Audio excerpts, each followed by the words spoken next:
Hello, beautiful people. Today's story is about love, sacrifice, and the meaning of true happiness. It is called The Birthday Without Cake. Listen carefully, and you'll see how sometimes the smallest things can mean the most. The Birthday Without Cake. In a small town, there lived a man named Rafik.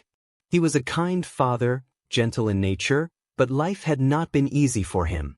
He worked long hours at a repair shop, fixing old bicycles and broken tools, yet the money he earned was barely enough to buy rice and vegetables for his family. Rafik had a little daughter named Amina. She was just 8 years old, full of energy, always asking questions, and always dreaming big. For weeks, Amina had been counting the days to her birthday. One evening, as she helped her father sweep the floor of their small home, she said softly, "Baba, this year, can I have a birthday cake? Just a small one? Like the cakes I see in the bakery window?" Her father looked at her. He saw the sparkle of hope in her eyes, and his heart sank. Cakes were expensive. Even the smallest one would cost more than he could afford after paying rent and buying food. He smiled gently and touched her hair. "We will see, Amina. We will see." That night, when Amina went to sleep, Rafik sat in the dim light of a kerosene lamp.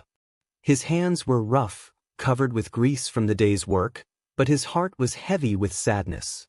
He wanted to give his daughter the world, but he had only empty pockets. The next morning, Rafik went to work earlier than usual. As he repaired bicycles, his mind kept thinking, "If I cannot buy her a cake, what else can I do to make her day special?" At noon, he passed by the bakery. The smell of fresh bread and cakes filled the air. Behind the glass, a beautiful round cake sat decorated with cream and cherries. Children pressed their faces against the window with excitement. Rafik stood there for a moment, then walked away quickly. He could not bear the thought of Amina's disappointment. Finally, her birthday arrived. Amina woke up excited, her little heart full of expectation. There was no cake on the table, only a simple breakfast of rice and lentils. She did not complain, but her eyes looked a little sad. Rafik noticed it, and quietly he said, "Wait until evening, my dear. Tonight, Baba has something special for you." All day, while he worked at the shop, he collected small pieces of colorful paper, shiny wrappers, and broken ribbons that customers had left behind. He put them in his pocket carefully, like they were treasures. After work, he hurried home and spread them on the table. With his rough hands, he cut the paper into shapes, stars, circles, and flowers. He glued them onto an old cardboard box and shaped it into something round. By the time he finished, it looked almost like a cake. On top, he placed a small candle he had bought with the last coins in his pocket. That evening, when Amina returned from playing outside, the room was dark.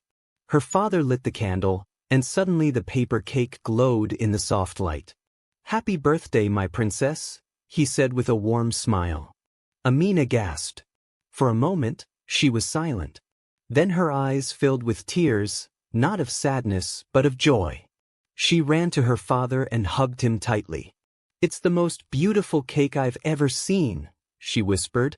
They sang a little song together, and Amina blew out the candle.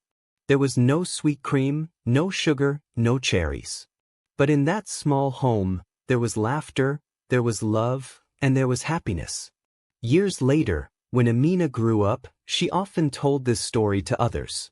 She would say, "I don't remember the cakes I ate later in life, but I will never forget the birthday without cake, because that day, I learned that love is sweeter than sugar, and sacrifice is more beautiful than decorations."